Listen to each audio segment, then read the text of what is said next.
પોરબંદરમાં બ્રહ્મ સમાજ દ્વારા પરશુરામ કપ નામની ક્રિકેટ ટુર્નામેન્ટનું આયોજન કરવામાં આવ્યું હતું, જેમાં ફાઇનલ મેચમાં ઓમ 11 નામની ટીમ વિજેતા બનતા રોકડ પુરસ્કાર અને કપ આપી સન્માનિત કરવામાં આવી હતી, તેમજ ઉપસ્થિત અગ્રણીઓએ અભિનંદન પાઠવ્યા હતા.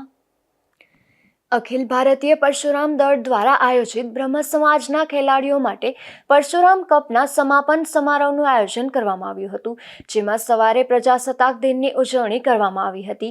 આ કાર્યક્રમની શરૂઆત ભારત માતાના પૂજન અને રાષ્ટ્રગીત સાથે કરવામાં આવી હતી. આ ટુર્નામેન્ટમાં અંતિમ દિવસે ફાઇનલ મેચમાં ઓમ 11 અને શ્યામ 11 વચ્ચે ક્રિકેટ મેચ રમાઈ હતી, જેમાં ઓમ 11 ટીમ વિજેતા બની હતી, જેને ટ્રોફી તેમજ રોકડ પુરસ્કારો એનાયત કરવામાં આવ્યા હતા. ત્યારે ઉપસ્થિત આગેવાનો દ્વારા આ ટીમને શુભેચ્છાઓ પાઠવવામાં આવી હતી.